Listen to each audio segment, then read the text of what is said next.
The day my son looked me straight in the eyes and asked, "What's a 72-year-old still doing holding on to a house?" I didn't answer, not because I had nothing to say, but because in that moment I finally understood. Andrew, the son I carried and raised, no longer saw me as his mother. To him, I had become a walking asset, a living relic that could be signed away, traded off, or erased whenever I became inconvenient. I remember that day clearly. Autumn sunlight slanted through the tall windows of the old villa George, my late husband, had painstakingly restored. That house, worth nearly $3 million, sat in one of the city's quietest neighborhoods. It used to be our sanctuary, the place we raised our son, where I cooked thousands of meals, hung every piece of artwork myself, picked curtains to match the changing seasons. But to Andrew now, it wasn't a home. It was an opportunity. He strolled into the living room like he owned the place, his shirt collar undone, a brand new iPhone glowing in his hand.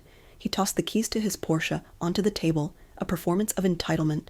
I didn't speak. I just watched. I've learned that the biggest revelations often hide in the smallest actions. Don't let stories like this fade into silence.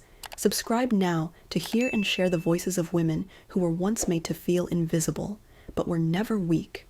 If you sign the deed over to me now, I can secure the investment loan, he said casually, like he was discussing lunch.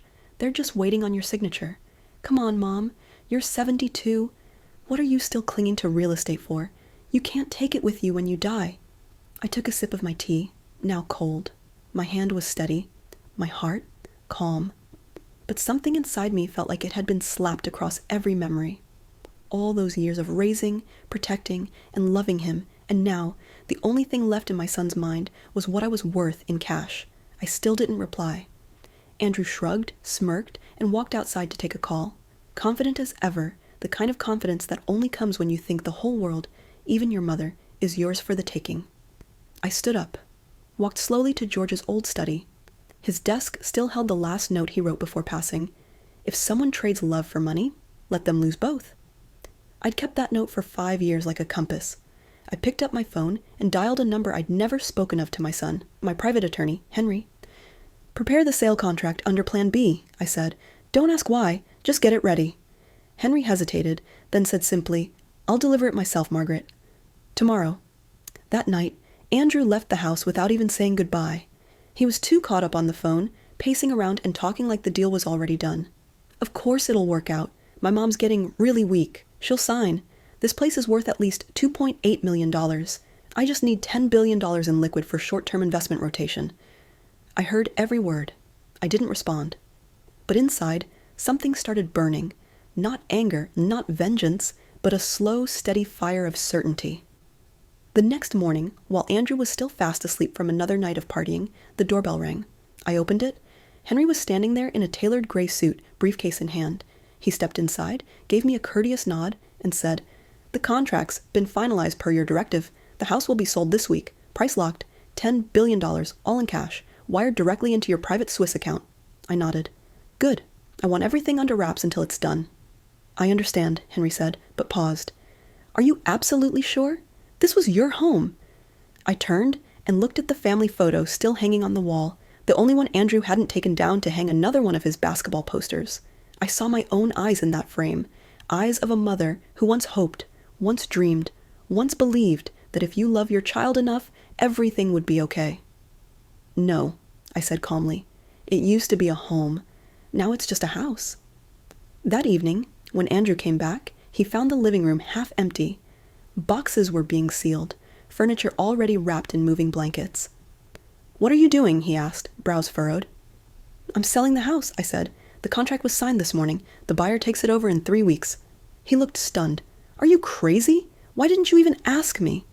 I looked directly into his eyes, for the first time in what felt like forever.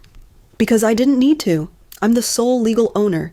I don't need the approval of someone who sees his mother as nothing more than a financial speed bump." Andrew flushed red. "You really think this is some kind of win? What are you even going to do without a place to live? Where are you planning to go?" I smiled. "I bought a penthouse in Lake Tahoe last year, and honestly, I'm tired of living with someone who can talk for hours about cash flow, but never once asks his mother, 'Are you okay?'" He opened his mouth to argue, but I raised my hand. That was all it took. "Don't. We've both made our choices. You chose money. I chose self-respect. Andrew didn't respond. He just stood there, staring at me like he was seeing, for the very first time, a woman he thought he had complete control over. A few seconds passed before he muttered, "You're going to regret this." I turned and walked up the stairs, not once looking back. No, son, I'm finally starting to live. There's something that cuts deeper than cold words from your own child, realizing he planned to betray you long before he ever opened his mouth. I learned that truth on the third morning after I signed the house sale agreement. The villa still stood in quiet elegance, but something in the air had shifted. I was sitting by the window, trying to finish a pencil sketch George had once started, when the call came in from the bank. "Mrs. Margaret Whitmore?" The woman's voice on the other end sounded unsure, hesitant. "Yes, speaking. We're calling to confirm a large transfer request from your investment account. The funds were set to move into a new trust called Future Gen Legacy." My hand froze. I never opened any trust by that name. Our system shows the request was submitted in person last week at the main branch, signed with your name, verified with a copy of your ID, fingerprint scan, and facial recognition. I sat in stunned silence. Andrew had used my image, possibly my biometric data. He had entered my room, taken my original documents. He might have printed out photos of me from around the house. I had no idea how long he'd been planning this, or how closely I'd been watched. "How much money?" I asked, barely able to push the words out. $520,000 US, she answered. That night, I didn't sleep. I stayed in George's old study, lit a single candle, and opened drawers I hadn't touched in years. Drawers I had always kept locked, not for secrecy, but for protection. Inside one was a folder I never planned to revisit, an old voice recording George had secretly made during his final year. His voice was rough and low, filled with a tired kind of wisdom. "If you're hearing this, I might already be gone, but I have this feeling. Andrew doesn't just want your money. He wants control. You need to stay sharp. He's not as simple as he pretends, sweetheart. Be careful." I hung up the phone. My eyes blurred with tears. I hadn't believed George. I thought he was being overly cautious, paranoid even. But he had been right.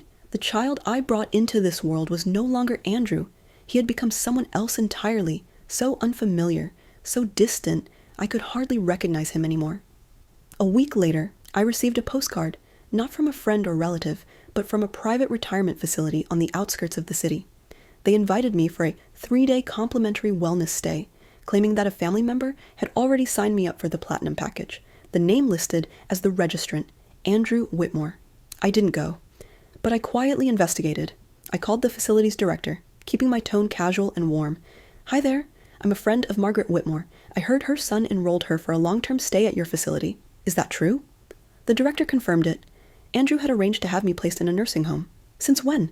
Perhaps even before he asked, "What's a 72-year-old doing holding on to a house?" One afternoon, I stepped into the backyard to check on the marble statue George once had shipped from Florence. But the statue was gone. In its place, a small indentation in the grass and faint wheel tracks stretched out toward the back gate. I called a technician to review the surveillance footage.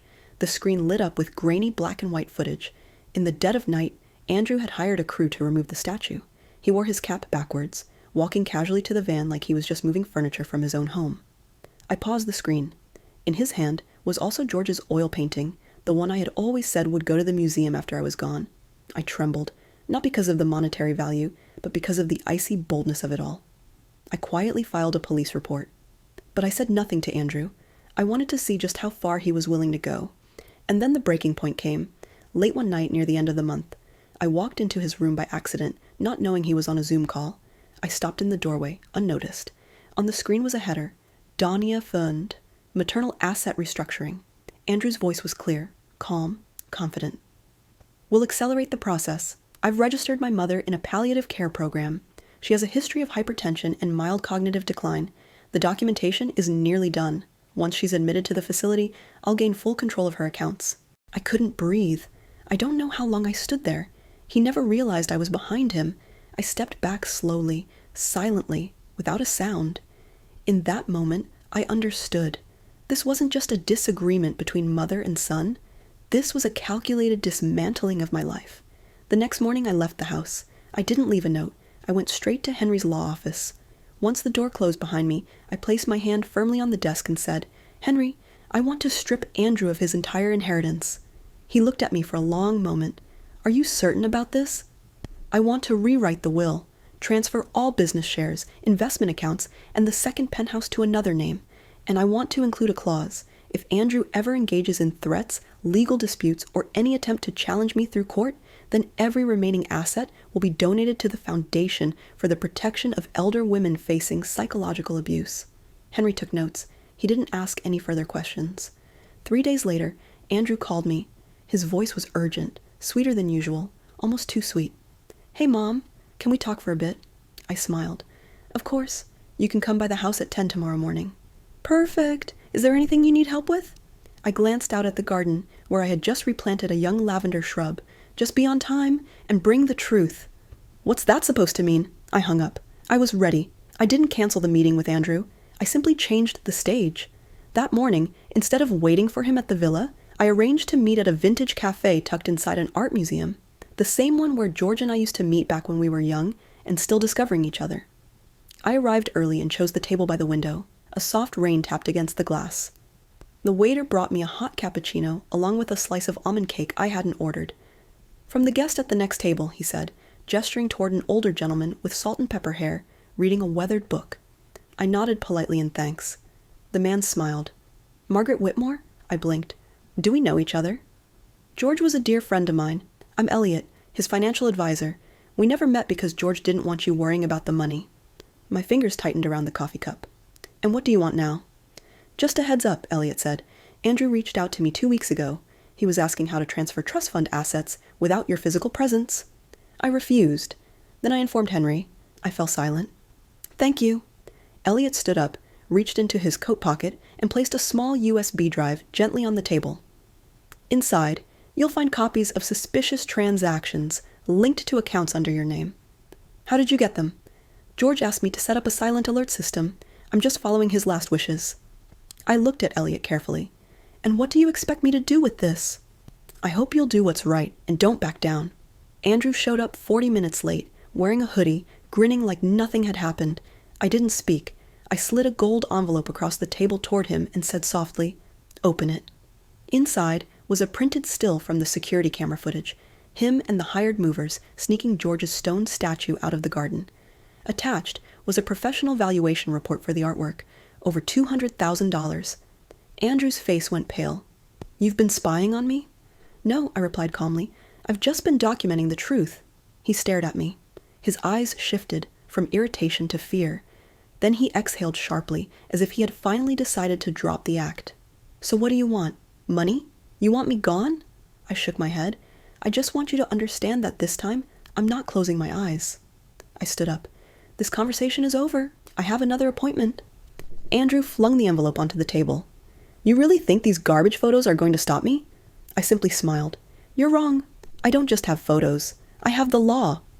My next appointment was somewhere no one would expect, the IRS. I didn't go there to report Andrew, at least not yet. I went to confirm, and after an hour of waiting and reviewing documents, I walked out with a folder confirming that Andrew had used my identity to open 3 offshore companies, one of which, located in the Virgin Islands, was currently under investigation for money laundering. I stepped out of the federal building with a heavy emptiness in my chest. No anger anymore, just a deep, aching sadness. I had once believed that if I pulled back far enough, if I gave him space, my son would come to his senses. But now I saw it clearly.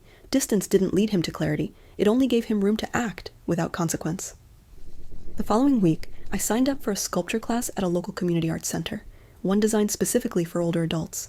I needed a space with people, with movement, with something resembling life.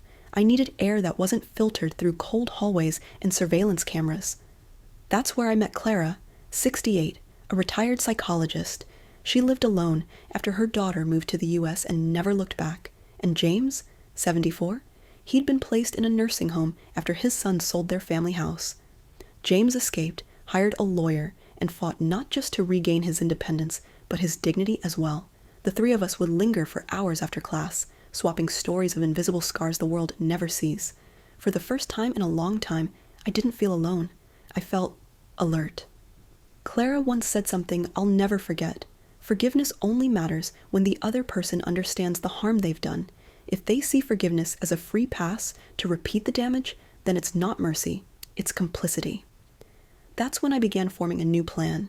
First, I quietly hired the same real estate agency Andrew once tried to use to mortgage my house, but this time I used them to sell a different property, a penthouse in Miami that George had bought years ago, listed under my name. Market value, $3.1 million. I instructed them to divide the funds into 3 parts. One part was wired directly to the Foundation for the Protection of Elderly Women Facing Abuse. One part was set aside to establish a scholarship, the George Whitmore Memorial Fund. And the final part? I kept that. I didn't need more wealth. What I needed was certainty that Andrew would never touch a single dollar of mine again. One morning, I found a small gift box on the kitchen table, neatly wrapped in gold paper.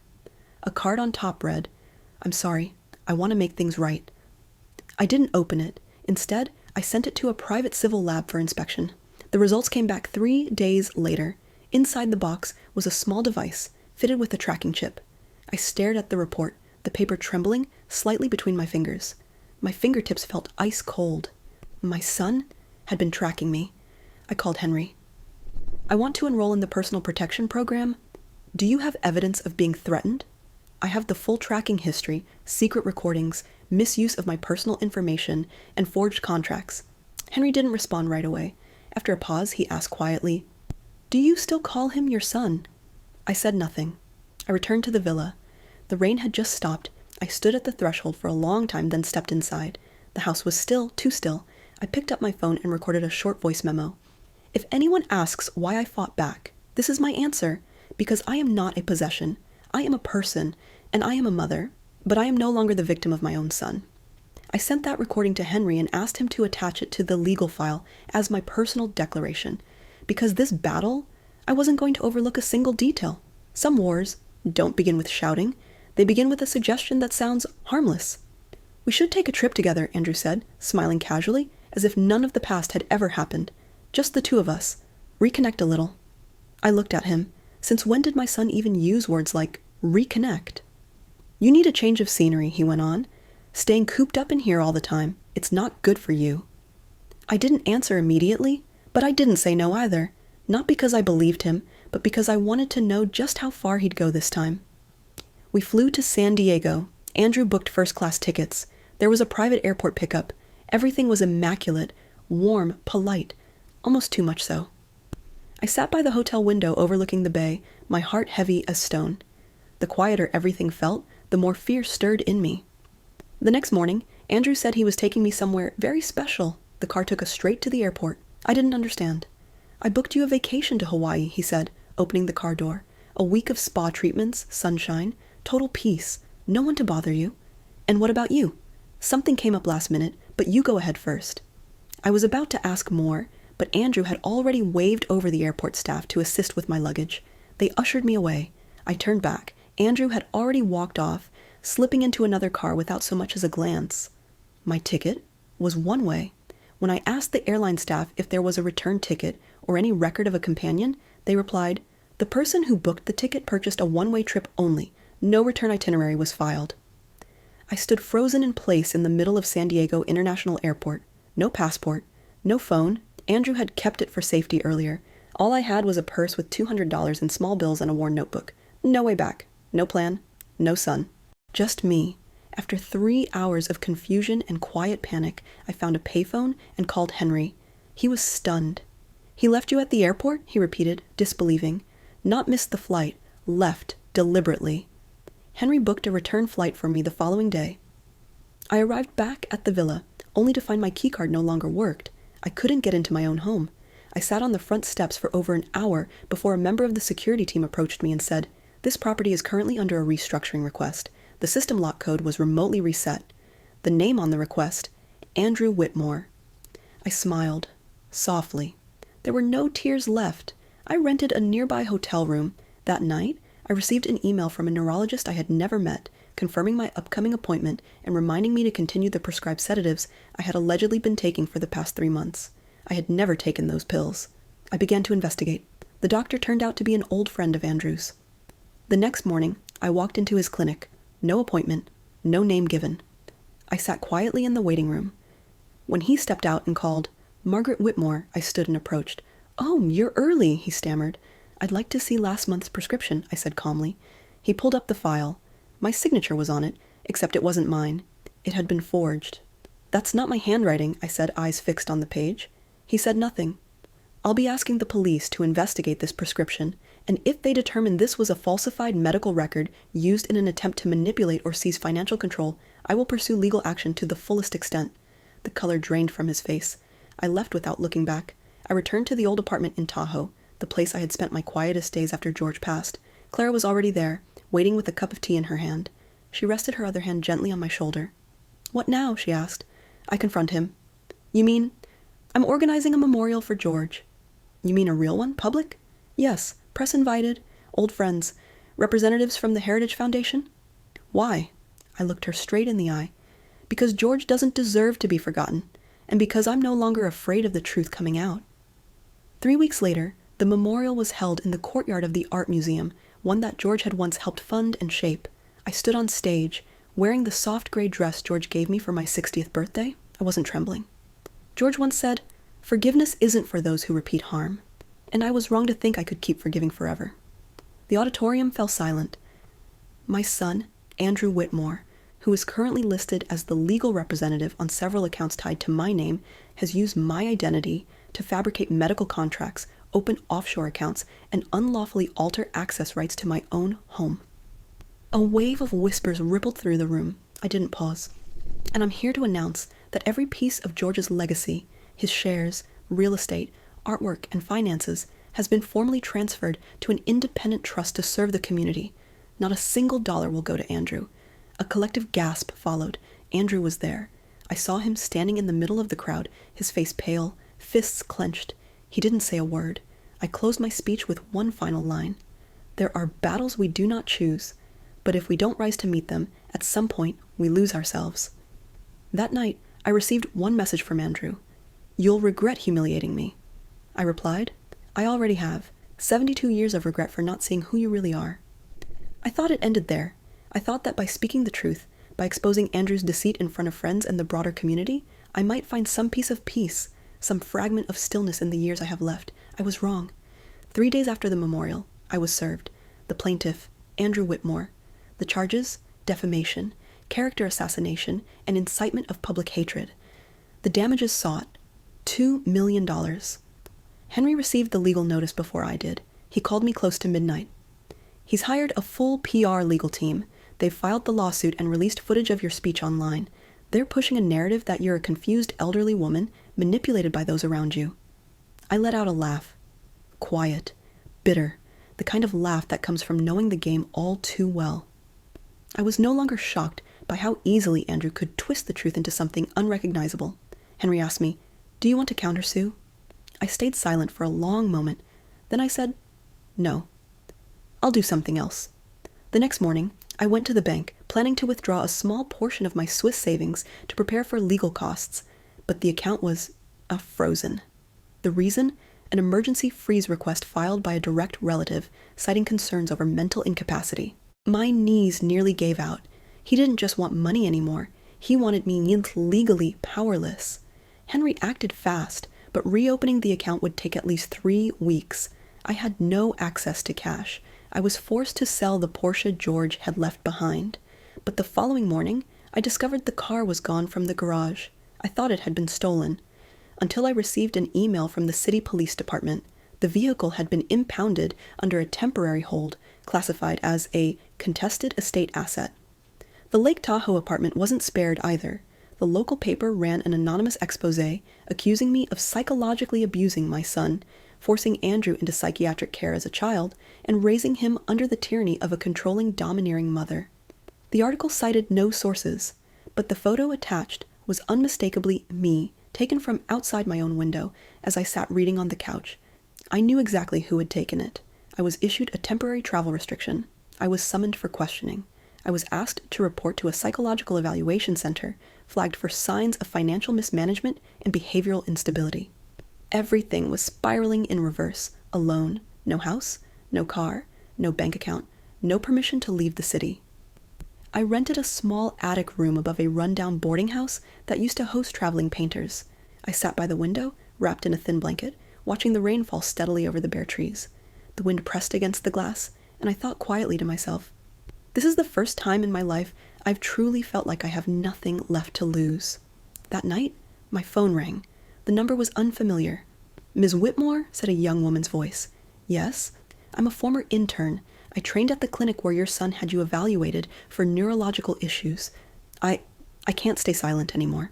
I sat upright. "Your son forged medical records. He had a diagnosis written up that claimed you suffer from mild paranoid delusions.